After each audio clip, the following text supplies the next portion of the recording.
एक सर्वे के अनुसार राम सेतु जिन जिन चीजों से बना है उनमें लाइमस्टोन जिसे चूना पत्थर भी कहा जाता है, जो कि वॉल्केनो के इरप्शन से बनते हैं। एंड बाय नेचर यह पानी पर तैरते भी हैं। पर यहाँ अगर हैरानी करने वाली बात है, जितने एरिया में ब्रिज बना है इससे कई दूर दूर तक वॉल्केनो इरप्शन हुआ ही नहीं, और ना ही समुद्र इतनी दूर तक इन पत्थरों को बहाकर ला सकता है। तो नमस्कार मित्रों, आप सभी का स्वागत है हमारे द ऋषभ रिव्यू चैनल में। तो काफी समय से एक बहुत बड़ा मुद्दा उठता आया है और हमेशा लोगों की दो विचारधाराएं सामने आई है कि क्या सच में राम सेतु एक मैनमेड ब्रिज है या फिर नेचुरल। तो देखा जाए तो इंडियन ओशियंस और श्रीलंका सब कॉन्टिनेंट के बीच एक ऐसी जगह है जो बहुत ही ज्यादा रहस्यमयी है। यह एक ऐसी जगह है जहां दुनिया की सबसे कम ग्रेविटी फील होती है, जिसे कहा जाता है इंडियन ओशियंस जॉइंट लो। और इस कम ग्रेविटी का एरिया लगभग 3 मिलियन स्क्वायर किलोमीटर का है, जिसे हम अपनी भाषा में कहे 1.2 मिलियन वर्ग मील का। इस कम ग्रेविटी वाले एरिया को 1948 में एक डच जियोफिजिस्ट जिसका नाम फेलिक्स एंड्रिस वेनिंगमेनेज इसके द्वारा डिस्कवर किया गया था। और अभी तक इस जॉइंट लो पर काफी शोध भी हो चुके हैं, पर पूरी पृथ्वी पर सबसे कम ग्रेविटी यहाँ ही क्यों पाई गई, इसकी पूरी जानकारी भी साइंटिस्ट को नहीं है। देखा जाए तो यह कोई सामान्य घटना नहीं लगती है। पर आप लोग सोच रहे होंगे कि मैं इस इंडियन ओशियंस जॉइंट लो के बारे में आप लोगों को क्यों बता रहा हूँ, क्योंकि इसके सबसे नजदीक ही है राम सेतु, जिसे एडम ब्रिज के नाम से भी जाना जाता है, जहाँ पर पत्थरों का तैर जाना एक आम बात है। और तो और यह ब्रिज हिंदुओं की आस्थाओं का एक बहुत बड़ा प्रतीक है। जहाँ देखा जाए तो एक कहानी भी बड़ी प्रचलित है। एक आम आदमी जिसे समुद्र के उस पार जाना था, वह काफी समय तक समुद्र से प्रार्थना करता है कि उसे उस पार जाने दे, पर समुद्र में कोई हलचल नहीं थी। तब उसे गुस्सा आता है और वह कहता है कि उसके सिर्फ एक तीर भर चला देने से समुद्र पूरा सूख जाएगा। अब आप सोचो कि कितनी ताकत होगी उस व्यक्ति में जो इस तरह की बातें कर रहा है। तब समुद्र के देवता प्रकट होते हैं और उसे एक पत्थरों का पुल बनाने के लिए कहते हैं, जो पत्थर कभी नहीं डूबेंगे, और वह पुल का निर्माण करता है और उस समुद्र के उस पार चला जाता है। अब यह आम आदमी कोई साधारण पुरुष नहीं है, यह है भगवान श्री राम, जिन्हें विष्णु जी का अवतार भी माना जाता है, और हिंदू इन्हीं की पूजा करते हैं। खैर, इस कहानी को सुनाने का मेरा मकसद सिर्फ इतना था कि इस कहानी में इस जॉइंट लो का इतना बड़ा मीनिंग छुपा हुआ है। हो सकता है यह हमारी हिस्ट्री हो और यह कहानी पूरी असली हो सकती है। हो सकता है कि राम सेतु के लिए पत्थरों को तैर जाने के लिए समुद्र ने अपनी खुद की संरचना को बदला हो, क्योंकि रामायण में ऐसी कई कहानियां हैं, इनके कई मीनिंगफुल अर्थ है जिन्हें कि अभी तक डिस्कवर नहीं किया गया है।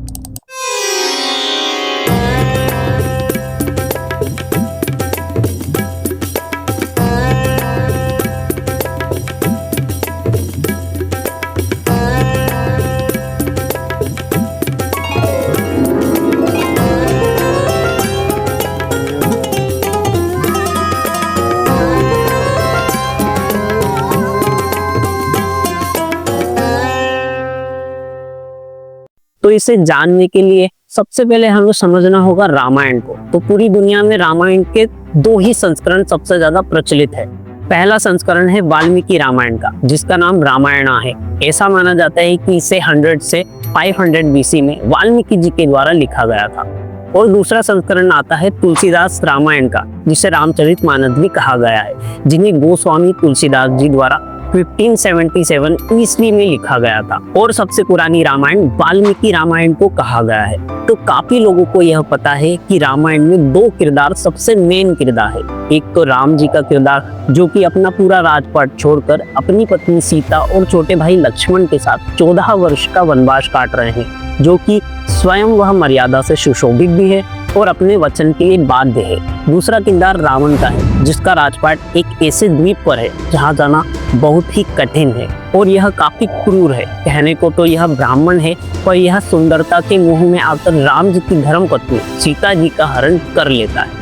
अब एक तरफ बड़ा ही साधारण इंसान, जिसके पास सिर्फ तीर कमान और कुछ वानरों की सेना है, और एक तरफ उस द्वीप का राजा रावण है, जहां जाना अत्यंत कठिन है। उस पार जाने के लिए इन्हें 48 किलोमीटर बड़े और लंबे पुल का निर्माण करना पड़ेगा। तो वाल्मीकि जी की रामायण में युद्ध कांड के 22वें सर्ग के 71 से 75वें श्लोक में हमें सेतु बंधनम के समय दो नामों को अधिक महत्व दिया गया है। यह नाम है नल और नील के।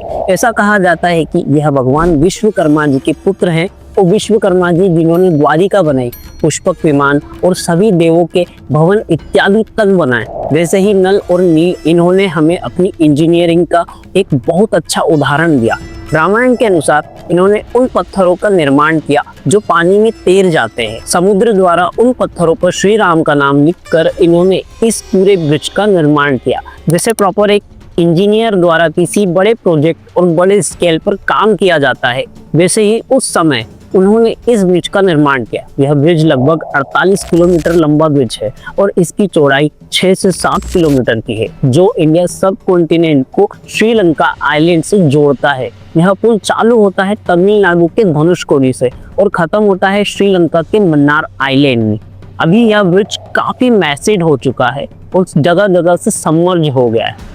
1480 में आए एक भयानक साइक्लोन ने इसे इंडियन ओशियंस में सबमर्ज कर दिया था। यह साइक्लोन इतना भयानक था कि इसने 48 किलोमीटर लंबे ब्रिज से 30 किलोमीटर के एरिया को तहस नहस कर दिया। जैसा कि आप स्क्रीन पर देख पा रहे हैं, यह ब्रिज इतना चौड़ा और उतना लंबा था, उस समय का कोई भी व्यक्ति इसे सिर्फ पैदल चलकर ही पार कर सकता था।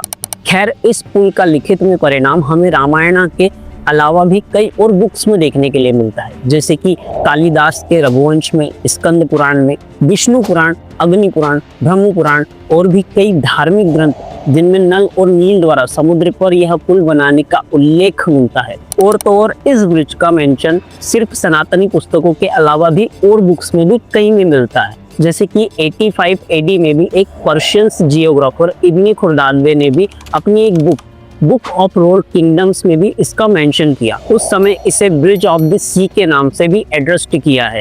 और एक बात और, 1804 AD में एक ब्रिटिश कार्टोग्राफर ने इस ब्रिज को एडम ब्रिज का नाम दिया है, जो कि एक अब्राहमिक रिलीजन पर आधारित है। खैर, सबसे ज्यादा अगर देखा जाए तो इस पुल का मेंशन सनातनी पुस्तकों में ज्यादा किया गया है। एक सर्वे के अनुसार राम सेतु जिन जिन चीजों से बना है उनमें लाइमस्टोन, जिसे चूना पत्थर भी कहा जाता है, कोरल रिफ्स यानी प्रवाल की भत्तियां, और इसमें पाए जाने वाले पत्थरों को क्यूमिक स्टोन भी कहा जाता है, जो कि वॉल्केनो के इरप्शन से बनते हैं। एंड बाय नेचर यह पानी पर तैरते भी हैं। पर यहाँ अगर हैरानी करने वाली बात है, जितने एरिया में ब्रिज बना है इससे कई दूर दूर तक वॉल्केनो इरप्शन हुआ ही नहीं, और ना ही समुद्र इतनी दूर तक इन पत्थरों को बहाकर ला सकता है, जिससे यह तो समझ आता है कि इन पत्थरों को यहाँ तक किसी न किसी माध्यम से लेकर आया गया है। और रामायण के हिसाब से माने भी तो इस ब्रिज में श्री राम नाम के साथ साथ काफी उच्च तकनीक का प्रयोग भी इस पुल में किया गया है। तो पहली बार 1860 को British engineer A D Taylor Indian British सरकार को एक प्रस्ताव रखता है। यह प्रस्ताव था Setu Samudram ship channel project का। इस प्रोजेक्ट का पूरा ग्राफ था कि पाक वे और गल्फ ऑफ मन्नार को आपस में जोड़ना, ताकि साउथ वेस्ट से ईस्ट और ईस्ट से साउथ वेस्ट कोई भी सामान शिप द्वारा अगर ले जाना हो तो श्रीलंका घूमकर नहीं जाना पड़ेगा। अब इस प्रोजेक्ट के लिए सबसे बड़ी कुर्बानी देना पड़ती तो वो थी राम सेतु की, जिसमें राम सेतु को बीच से तोड़ना पड़ता और शिप आने जाने के लिए रास्ता बनाना पड़ता। लेकिन इसे सरकार द्वारा मंजूरी देने के बावजूद भी इस सेतु समुद्रम शिप चैनल प्रोजेक्ट को बीच में ही रोकना पड़ा, क्योंकि राम सेतु एक significant marine biosphere reserve area भी है। यहाँ सी के अंदर कई ऐसी प्रजातियां पाई जाती है जो कि बहुत रेयर है। अब अगर देखा जाए तो राम सेतु के आसपास 36,000 तक पौधे और स्पेसिफिकेशन एनिमल्स की लाइफ सर्व कर रही है।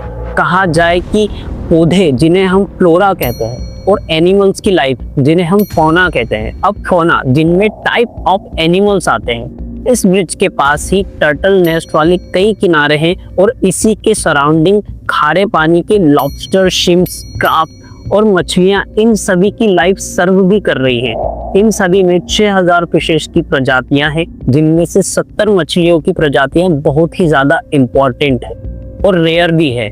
अब पौधे जिन्हें हम फ्लोरा भी कहते हैं, जिनमें मैनग्रोव्स के किनारे बहुत ज्यादा इम्पोर्टेंट है। यह टर्टल्स के उत्पन्न होने के लिए, उनके नेस्ट बनाने के लिए यही मैंग्रोव्स बहुत ज्यादा हेल्पफुल रहते हैं। खैर, सेतु समुद्रम शिप चैनल प्रोजेक्ट उसके बाद चालू नहीं हुआ, पर 2007 में फिर एक बार ऐसा ही मामला देखने के लिए आता है। आर्कियोलॉजिकल सर्वे ऑफ इंडिया ने सुप्रीम कोर्ट में 2007 में एक दावा किया कि राम सेतु, जिसे एडम ब्रिज के नाम से भी जाना जाता है, यह कोई मैनमेड ब्रिज नहीं है। लेकिन कुछ समय बाद उन्होंने अपने इस एफिडेविट को कोर्ट से विड्रॉल कर लिया, लेकिन राम सेतु पर सर्वे के लिए प्रपोजल मिलना चालू हो गए। तो इसी बीच जनवरी 2021 में union minister of state for tourism and culture ने एक बहुत बड़ा फैसला लिया। इन्होंने सिंधु साधना प्रोजेक्ट को लॉन्च किया।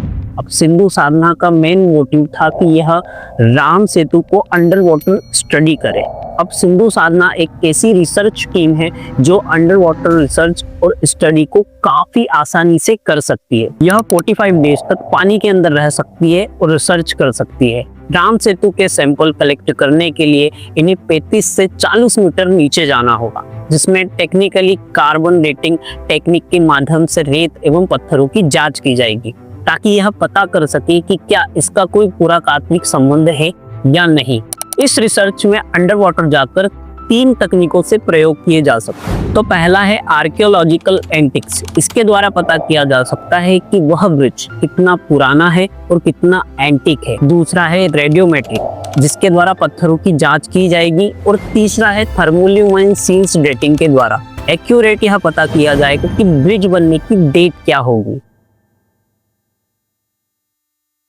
अंग्रेजों ने हमारे धार्मिक पुस्तकों का अध्ययन बहुत ही बड़े स्तर पर किया तो है, तथा उनमें से समस्त उपयोगी चीजों का अपने देशों में ले जाकर अनुसरण करते रहे, तथा उनमें से छोटी छोटी खामियों को हथियार बनाकर हमारे भारतीय समाज को बांटने में उनका इस्तेमाल किया। मैक्स मुलर उनमें से एक है।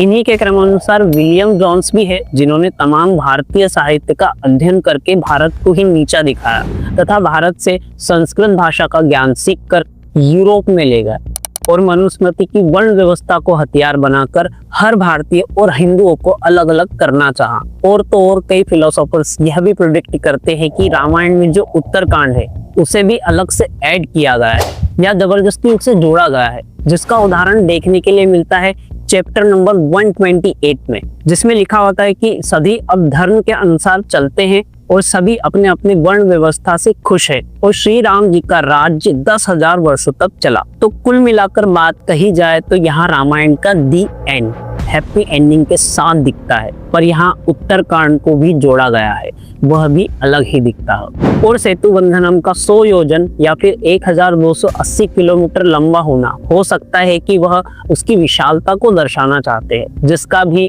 अंग्रेजों ने गलत अर्थ निकाला। अंग्रेजों और विदेशी अनुवादकों ने इन सांकेतिक बातों को नहीं समझा। जैसा कि हम रोजमर्रा की जीवन में बातें करते हैं, वैसे ही अगर मैं मेरे दोस्त को ऐसा कहूँ कि क्या भाई यार, तेरा तो वीजा लग गया, तू तो 7 समंदर पार जाएगा, बट एक्चुअली वो 7 समंदर नहीं है, वह सिर्फ दूसरे देश जाएगा। मैंने सिर्फ उसकी विशालता को बढ़ाने के लिए उसे ऐसा कहा और वह समझा भी। वैसे ही संस्कृत भाषा में लिखी गई रामायण एक आम आदमी की समझ से बिल्कुल परे है और आज तक किसी भी विदेशी ने इसका साफ साफ और सही सही अर्थ नहीं निकाला है। खैर, आप लोग हमारी वीडियोस को इतना प्यार देते हैं, उसके लिए धन्यवाद। मिलते हैं अगले वीडियो में एक बेहतरीन टॉपिक के साथ। जय श्री राम।